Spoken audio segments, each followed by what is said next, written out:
एक गृहस्थ ने अपनी कन्या एक किसान को दी थी और एक कन्या एक कुम्हार को। एक बार उसने किसान के घर आकर अपनी पुत्री से कुशल मंगल पूछा।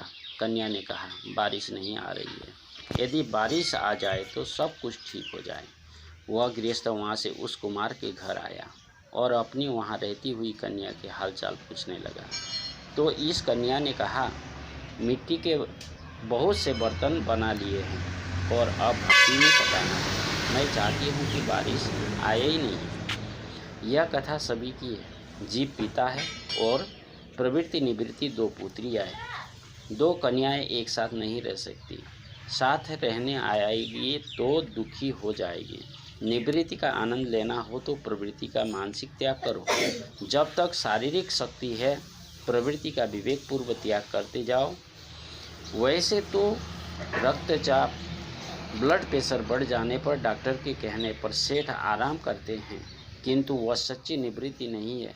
सभी प्रवृत्तियाँ एक साथ छोड़ देना असंभव है, किंतु प्रवृत्तियों का ऐसा आयोजन करो कि प्रभु सेवा के लिए पर्याप्त समय मिलता रहे। वेदांत का अधिकार विरक्त को है, विलासी को नहीं।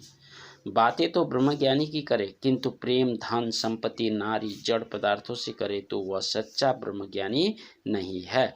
जगत मिथ्या है, ऐसा बोलने मात्र से नहीं, अनुभव करने से लाभ होता है। व्यवहार मिथ्या है, ऐसा मानकर व्यवहार करो। मानव को यह भान ही नहीं रहता कि धन संपत्ति की दौड़ में वह ईश्वर को भूल रहा है।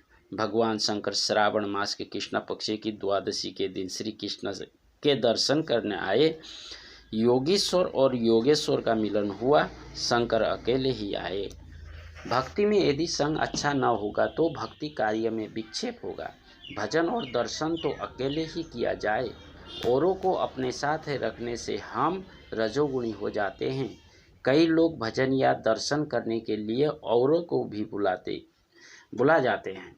सत्कर्म के लिए औरों को प्रेरणा देना वैसे तो बड़ी अच्छी बात है, किंतु साथ हो लेने पर रास्ते में भली बुरी बातें भी हो जाती है तो ठीक नहीं है। भजन और दर्शन एक चित्त से करो।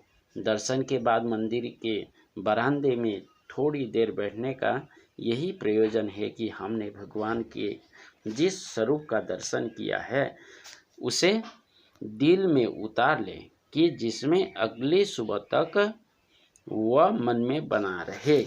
कई लोग ऐसे हैं जिसने दर्शन के बाद यदि पूछा जाए कि आज ठाकुर जी का श्रृंगार क्या था, वस्त्र परिधान कौन सा था, तो वे सिर खुजलाएंगे। दर्शन के बाद यदि ठाकुर जी को मन में बसा कर घर ले जाया जाए तभी वह दर्शन सार्थक है।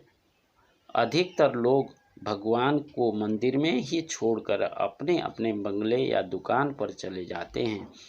ईश्वर के सिवाय अन्य किसी का भी संग न करो। जीव अभिमानी और विश्वासघाती है। संतों की दृष्टि हमेशा प्रभु के किसी न किसी रूप में अटकी रहती है। बाह्य दृष्टि तो हमेशा ही झुकी हुई होती है।